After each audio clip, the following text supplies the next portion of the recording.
Muy buenas noches y bienvenidos a esta primera edición de la entrevista pertinente. Antes de entrar en materia, quiero explicar en qué va a consistir este programa en este episodio y en los que vengan, su filosofía, llamémoslo así.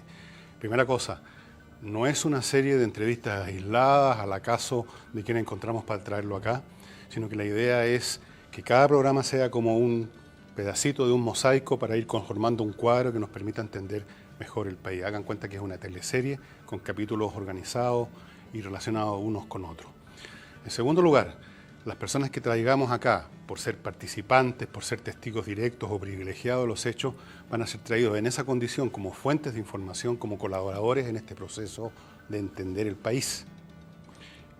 No vamos a subirnos a un estrado majestuoso a hacer el papel de los justicieros, denunciando y crucificando para que nos celebre nuestra particular y personal barra brava. Y creo que esta idea de hacer un programa de esta naturaleza se justifica más que nunca hoy en día, porque el país dejó de ser una sociedad que vive pensando que eternamente se van a reproducir sus valores, sus instituciones, sus conductas, su economía. Eso dejó de ser así. Estamos viviendo distintas transiciones que han traído distintos grados también de inquietud, a veces también de conflicto, y eso es lo que queremos examinar y es la razón de un programa de esta naturaleza. Vivimos 20 años seguidos de concertación, tiempos bastante tranquilos, bastante prósperos, pero ahora estamos viviendo transiciones. Se vivió una con el fallecido presidente Patricio Aylwin, de lo cual vamos a hablar. Se vivió otra con Sebastián Piñera, cuando él trató de modernizar aún más la gestión del modelo tal como era. Y se vive una ahora con la presidenta Bachelet y la nueva mayoría que están llevando a cabo, digámoslo así, un proceso que ellos llaman de transformaciones profundas y que yo considero que en realidad, por todas las razones del mundo, es una revolución. Vamos a estar en este primer episodio con uno de los protagonistas de una de esas transiciones. Bienvenido al programa, señor Piñera.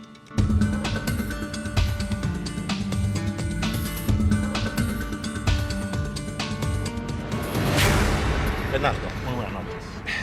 Bueno, usted me escuchó, lo tildé como uno de los protagonistas de una de las transiciones, una transición que es bastante típica en las dinámicas históricas entre un modelo, un estilo de vida más o menos permanente, empiezan a acumularse inquietudes, surgen personas o movimientos que pretenden ordenar, mejorar lo que había, lo que teníamos, y tras cartón, lo que se produce es un proceso mucho más radical como el que estamos viviendo ahora, donde emergen fuerzas psicológicas y políticas que pretenden cambiar mucho más. Me gustaría saber, en primer lugar, cómo visualiza usted este cuadro.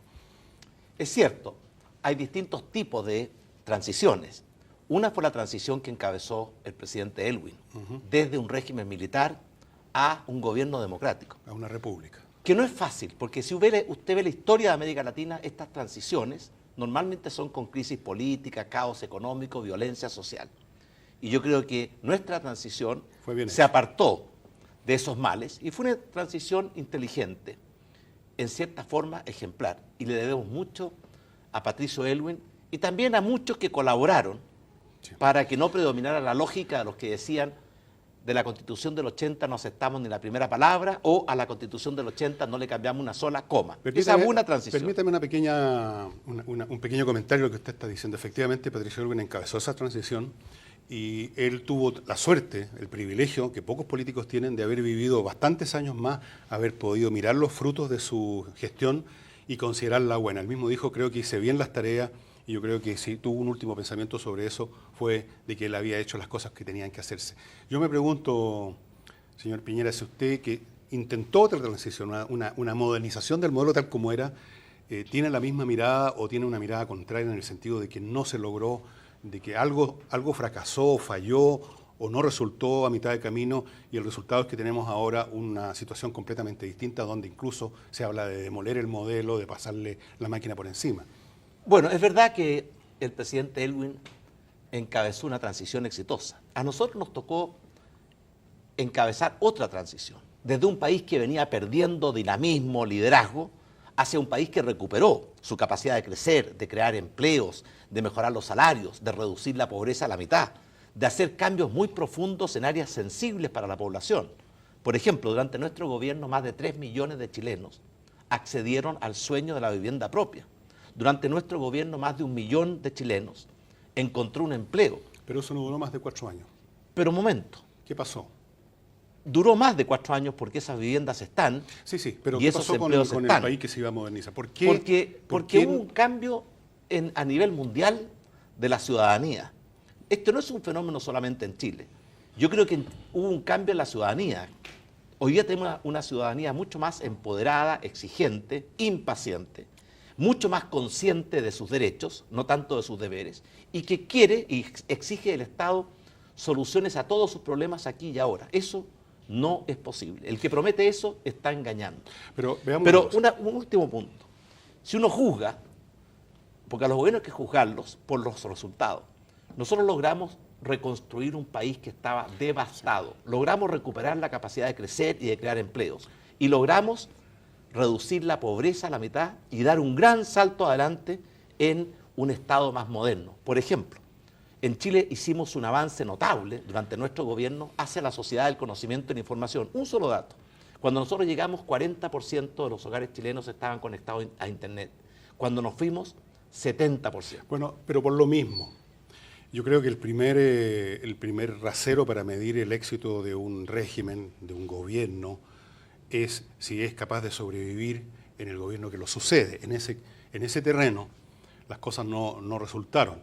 A pesar de esa reconstrucción, a pesar de ese acceso al Internet y a todos esos progresos, el hecho es que una parte sustantiva de la población y gran parte, diría yo, hoy en día de los jóvenes, están en otra parada, como se dice, están en una idea de cambio total, están en un proceso revolucionario tal como lo definen todos los tratadistas, y por consiguiente da la sensación que a usted le tocó jugar un poco el papel que juegan siempre estos reformistas en la fase previa a la revolución, como le pasó a Kerensky en Rusia, como le pasó a Luis XVI ante la Revolución Francesa, que era un rey modernizador y sin embargo no le valió de nada.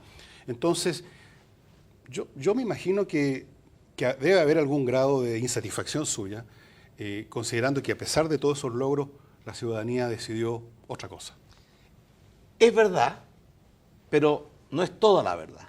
Nuestro gobierno terminó con más de 50% de aprobación, el doble de lo que tiene actualmente la presidenta Bachelet. Pero es verdad que además que en esos tiempos, la entonces candidata Michelle Bachelet era una candidata formidable. Y en nuestro sector tuvimos 4 candidatos a presidente en los últimos 90 días que tuvieron conflictos entre ellos, uno se enfermó, no enfrentamos bien ese desafío.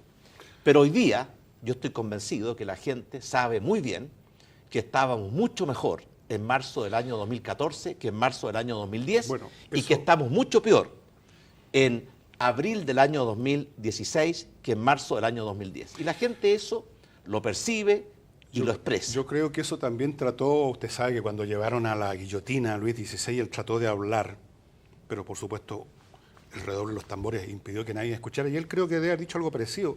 Yo logré modernizar el puerto del Havre, logré hacer tal cosa, y sin embargo el clima que rodeaba ese proceso, esas calles, esa guillotina que caía y caía a cada momento era completamente diferente. Entonces, ¿qué pasó? ¿Por qué hubo 4 candidatos? Eso mismo habla de una desintegración política que ahora estamos viendo notoriamente. No hay chileno que no vea que la derecha está pulverizada en 1000 facciones. Creo que en este mismo momento hay 4 o 5 candidaturas que se han anunciado. ¿No siente usted que la derecha está literalmente muerta en ese sentido en Chile ahora? Bueno, hay mucha literatura que yo estoy seguro que usted conoce sobre estudio de las revoluciones. Una de ellas es un libro que se llama Anatomía de la Revolución de Bertolt Crane, que yo sé que usted lo ha leído. Sí, un gran libro. Un gran libro. Y muestra cómo muchas veces las revoluciones parten de una manera, los moderados son los que las conducen, hasta que los extremistas toman el control y llega la época del terror. Los jacobinos. Los jacobinos. Y finalmente esa aventura termina muy mal. Así fue Termidor. Así fue la Revolución Francesa, así fue también en la Revolución Rusa. Vamos a una pequeña pausa y vamos a volver con las revoluciones, con lo que piensa hacer precisamente el expresidente Piñera al respecto, pero todo eso después de un minutito o 2.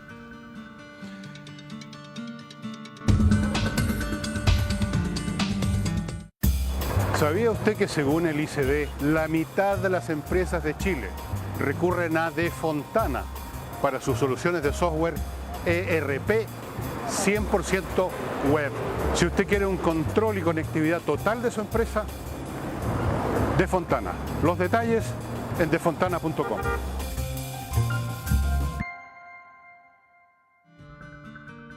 .cc con el auspicio de Lucafé, l'espresso fatto col cuore. De Fontana es poder en tu empresa. Casillero del Diablo, reserva privada. Faneu, las plazas de Chile. Banco Falabella, hablamos mirándote a los ojos. Están presentando la entrevista pertinente.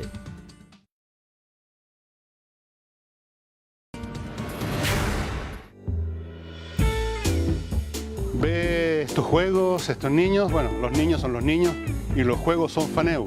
Están en todas las plazas de Chile y podrían estar también en las plazas de su comuna, de su región, en su colegio. Juegos Faneu.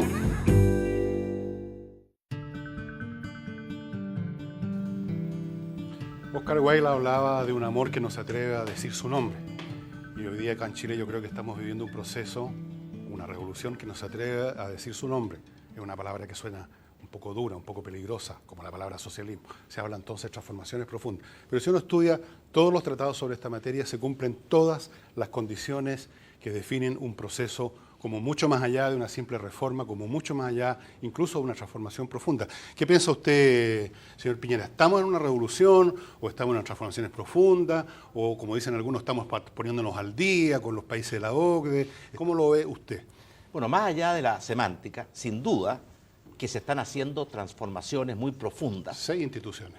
Que en el fondo, a mi juicio, son un retroceso y no un adelanto. Porque la esencia de la filosofía del actual gobierno es que el Estado invada todos los campos donde debiera haber libertad de la sociedad civil, de las instituciones, de la familia, de las personas. Por ejemplo, cuando el Estado le quita a los padres y a los estudiantes el derecho a elegir su educación, cuando el Estado le quita a las familias el derecho a elegir su salud.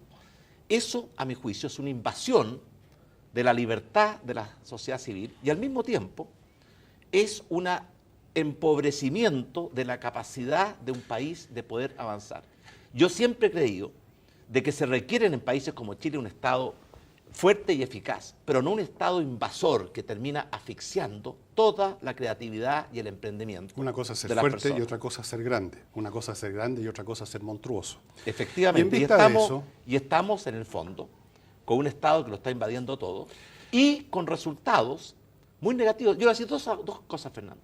Hoy día, 4 de cada 5 chilenos cree que Chile va por mal camino. Hace 2 años atrás, 4 de cada 5 chilenos creía que Chile iba por buen camino. Y además, los resultados concretos. El país dejó de crecer, no está creando empleos como debiera, la inseguridad está llegando a límites intolerables y por tanto, cuando los resultados son malos, cuando la gente cree que Chile va por mal camino, cuando las principales reformas tienen un rechazo mayoritario, ¿qué debiera hacer un gobierno respetuoso de la gente? Escuchar y rectificar. ¿Qué hace este gobierno?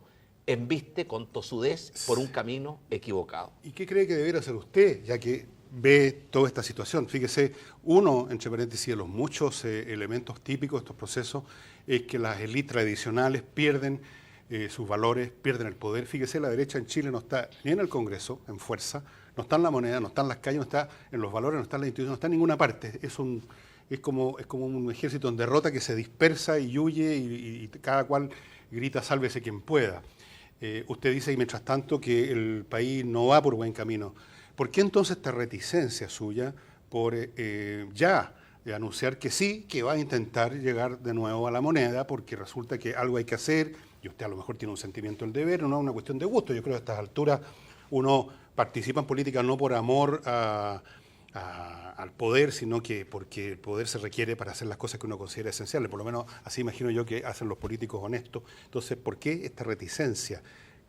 ¿Por qué? Mire, yo comparto la autocrítica respecto a nuestro sector, pero también tengo una mirada optimista de que la centro-derecha en nuestro país aprendió la lección y se está empezando a organizar para 2 motivos fundamentales. Uno, ser una posición firme, inteligente y eficaz. ¿No será mucho pedir todo eso? Bueno, es lo que estamos intentando. Si uno no se pone metas ambiciosas, nunca logra llegar a las cumbres. Pero lo segundo, prepararse para ofrecerle al país un camino alternativo que conduzca al progreso, al bienestar, a una mejor calidad de vida y no a un desastre como lo condujeron modelos equivalentes al que estamos aplicando en Chile, en países como Argentina y mucho más. Y respecto a mi reticencia, el gobierno acaba de cumplir 2 años, la mitad de su periodo. Este no es el tiempo de las candidaturas presidenciales. ¿Por qué no? Porque todo tiene su tiempo.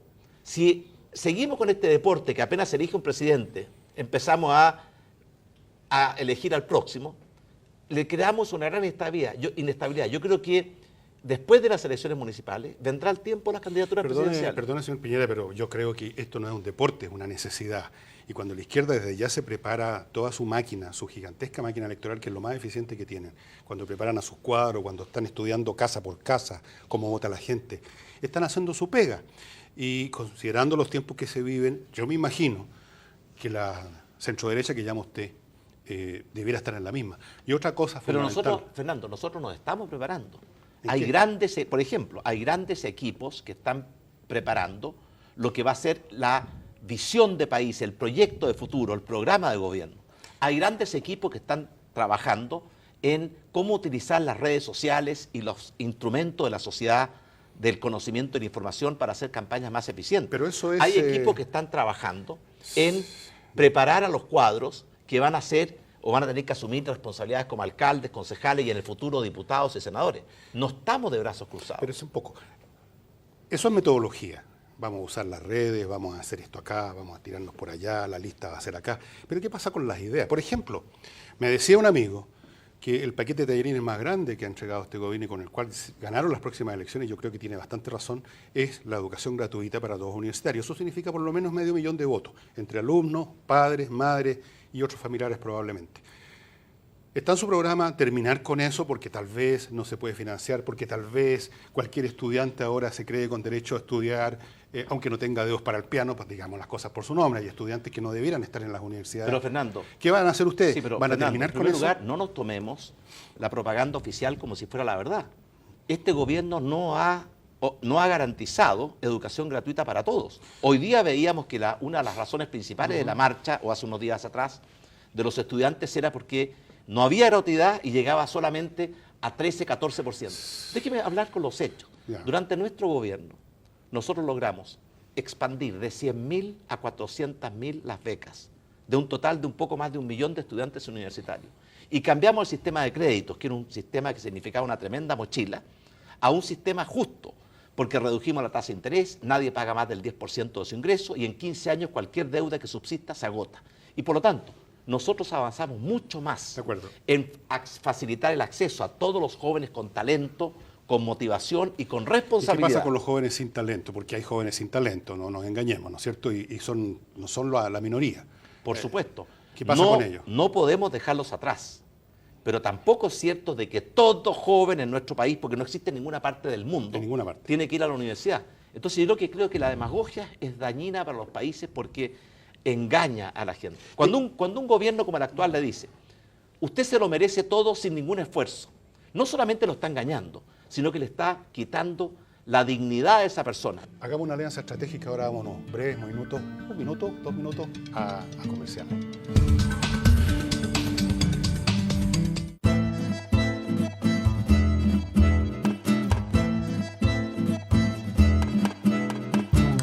No solo 100% natural, 200% sabor. Ahora estoy listo para el programa.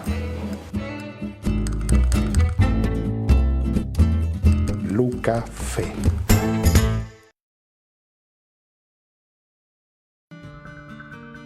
.3cc con el auspicio de Lucafé, l'espresso fatto col cuore. De Fontana es poder en tu empresa. Casillero del Diablo, reserva privada. Faneu, las plazas de Chile. Banco Falabella, hablamos mirándote a los ojos. Están presentando la entrevista pertinente. Ya saben lo que estoy abriendo. Un Casillero del Diablo, reserva privada que viene del Valle del Maipo. Un vino premium. Cualquier ciudadano lo sabe. Sin un buen vino a la mano, ¿vale la pena seguir viviendo? Permítanme abrir la botella.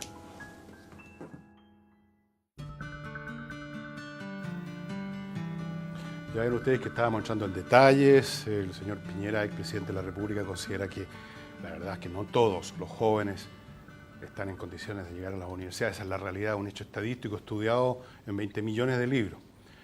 Pero, ¿qué dejaría? Porque las revoluciones algo dejan, incluso las revoluciones que terminan con un costo salvaje, como suele ser el caso, algo dejan. En Francia dejaron el sistema métrico decimal, por lo menos. ¿Qué dejaría de todas las iniciativas, ninguna está terminada, dicho sea de paso, pero sumamos que están terminadas, ¿qué dejaría de lo que ha hecho este gobierno en un hipotético, eventual gobierno de centro derecha que hipotéticamente y eventualmente podría encabezar usted? Bueno, con respecto a la educación, yo creo que el Estado debería garantizarles a todos los jóvenes con talento y con voluntad el acceso a la educación superior. No necesariamente a la educación universitaria. Si en Estados Unidos, por ejemplo, o en Europa, la mitad de los jóvenes van a la educación técnico superior, no necesariamente a la educación universitaria. Pero nadie puede negarle a un joven con talento, y eso fue el sentido de nuestra política que permitió multiplicar por 4 el número de becas y acceder o permitir el acceso de todos a un crédito que era sustentable. Ahora, las revoluciones dejan cosas, pero esta revolución, particularmente cuando la presidenta habla de la obra gruesa, esta obra gruesa no nos sirve. Han obrado grueso. No nos sirve para construir el edificio que queremos construir. El edificio que yo creo que Chile necesita es un país en que se le dé y se amplíen los ámbitos de libertad de las personas, que tengan más oportunidades para estudiar, para emprender, para innovar, para crear, para desarrollar sus propios proyectos de vida, y no un Estado que los está transformando en seres dependientes a los cuales les quita la libertad y la dignidad. Necesitamos un Estado que empodere a las personas. El Estado en Chile tiene que ayudar a que las personas desarrollen sus proyectos personales y no que las personas tengan que subordinar su vida a desarrollar el proyecto. Yo creo que se ha hablado Estado. mucho, señor Piñera, de empoderamiento, y el único empoderamiento que veo en el ciudadano común es que se demoran lo más posible en pasar el paso peatonal para demostrar que tienen derecho, pero en todo lo demás ha ocurrido que en realidad se les ha ido quitando poder. Bueno, ese es un tema muy interesante, porque ¿qué es lo que es el poder? El poder es que uno pueda ser el arquitecto de su propia vida. Así es. Que las personas puedan desarrollar sus propios proyectos con más libertad, con más oportunidades y con mayor justicia. Cuando el Estado le quita a las personas ese derecho a decidir sus propias vidas y se lo autoarroga, lo que está haciendo en el fondo es restar libertad, restar dignidad y restar lo más importante. Entonces, ya que estamos en esta parada, Sí. yo delante le pregunté por la reticencia. Usted me dijo no es tiempo, yo dije los tiempos son otros hoy en día, y creo que la política cambió totalmente en Chile. Ya no es una política de partidos, están en el fondo del barril desde el punto de vista de la credibilidad pública. Entonces, yo veo que sigue la reticencia. Si yo fuese usted, o sea, si yo fuese una persona interesada o que tuve una alta magistratura, a Dios gracias, nunca la he tenido, y veo que algo está funcionando mal y creo que tengo mejores ideas, me guste o no me guste, y a mí no me gusta, diría, bueno, aquí estamos, esto es como ir a la guerra. Pero le contesto, Fernando, mire. Contésteme un poco más precisamente. No, yo quiero ser claro, mire, esto me lo preguntó ya. No es reticencia, hay momentos para cada cosa. Ya. Hoy día estamos trabajando para preparar un proyecto país, un programa de gobierno, ¿con qué objetivo? Uno, mejorar la calidad de la oposición durante los 2 años que le quedan a la presidenta Bachelet, y prepararnos para proponer al país un proyecto de futuro que logre objetivos que son tan sentidos por la gente. Por ejemplo, la gente quiere mayores grados de libertad, ser más dueña de su propia vida. La gente quiere mayores grados de justicia. Por ejemplo, ¿qué compromiso tiene este gobierno concreto y específico con reducir la pobreza? Ninguno. Nosotros nos comprometimos a reducir la pobreza a la mitad y lo logramos. ¿Qué compromiso tiene este gobierno con un tercer elemento que es para crear más oportunidades, que la economía chilena vuelva a crecer, a crear empleo, salario, oportunidades? Ninguno. Está enfrascada en unas reformas con un contenido ideológico, a mi juicio, muy obsoleto, en que ha habido una enorme improvisación y los resultados han sido muy negativos. Y en lugar de rectificar el rumbo, que es lo que uno esperaría de cualquier gobierno que enfrenta malos resultados y que enfrenta además la oposición de la gente, vemos que un gobierno que insiste. Por ejemplo, en los temas de reformas que ha hecho este gobierno, todas ellas atentan contra la libertad, contra la prosperidad, contra la creación de oportunidades. Ahora, si el costo de hacer una revolución que conduzca a un país en que el Estado es el todopoderoso y los ciudadanos son los súbditos, está dispuesto a que sea cualquier cosa, entonces uno entiende a este gobierno. Todas estas consideraciones que usted ha hecho son para ellos de segundo orden. Son como si uno está rehaciendo completamente su casa, uno no se está preocupando de encerar el piso. Uno asume que se va a ensuciar, uno asume que va a gotearse, Sí, pero ¿cómo hacer de Entonces segundo? le digo yo, Oiga, ¿cómo convencer a nadie que están en otra esfera cultural, en otra esfera política, y que para ellos lo importante son los cambios institucionales? Lo demás, yo me acuerdo de haber escuchado esto a un líder socialista en la época en que estaba en la universidad, decía, esas otras cosas las vamos a arreglar cuando resolvamos el problema del poder. Y ese es el tema pero, hoy en día. por supuesto, pero ¿cómo no va a ser importante hacer que la gente, los chilenos, tengan más libertad, tengan más oportunidades, tengan más justicia? Ahora, es cierto que si el gobierno cree que eso no importa, que lo único que importa es imponer un modelo, a mi juicio equivocado, entonces es un gobierno que no está cumpliendo con el rol, que es aceptar que los estados están al servicio de las personas y no las personas al servicio de los proyectos de Estado. El programa se nos está terminando, hubiéramos querido conversar mucho más. Ustedes ven que el tema es muy complicado, alcanzamos a tomar y a la pasada un par de facetas nada más. Y quisiéramos interrogar, conversar más con Sebastián Piñera, que es una de las figuras de esa centro derecha que le guste a él o no le guste. Yo sé que no le gustó que le preguntara 2 veces. El hecho es que es un referente, especialmente para la nueva mayoría. ¿Cómo le tienen miedo? ¿Cómo lo detestan algunos? Porque lo ven como un peligro. Usted juzga si vale la pena estos cambios estructurales, sacar el techo en la casa, aunque se ensucie el suelo. Y les recuerdo, los próximos episodios van a tener una relación con lo que hemos hablado acá. Vamos a hacer una continuidad, no vamos a ir dando saltos caprichosos de una persona a otra. La idea es construir un mosaico. Recuerden, muchas gracias por su atención. Muchas gracias, señor Piñera. Gracias, Fernando. Hola Sebastián, ¿cómo está? Hola. Hacemos entrega de un regalo de Ah, Blue muchas Café, gracias, un muchas café de gracias. excelente calidad. ¿Me acompaña? Le agradezco mucho. Cuénteme Sebastián, ¿qué pregunta faltó que le hizo falta que Fernando le preguntara? Tal vez hablar más del futuro. ¿Qué le parece Fernando como entrevistado? Bueno, un buen entrevistador, un hombre culto, un hombre que sabe sus materias. Desde fuera de la entrevista no quedó claro si usted va o no va por la candidatura a la presidencia. Bueno, no es el momento de tomar esa definición.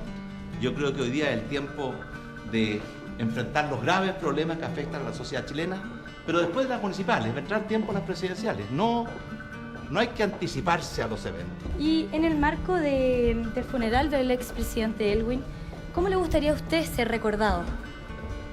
Bueno, me gustaría ser recordado como un hombre que amó con pasión a Chile, que se entregó y dedicó la mejor parte de su vida a aportar, a hacer de Chile un país más libre, más justo, más próspero. Muchas gracias. Muchas gracias a Que esté usted. muy bien. Hasta luego. Cuídese.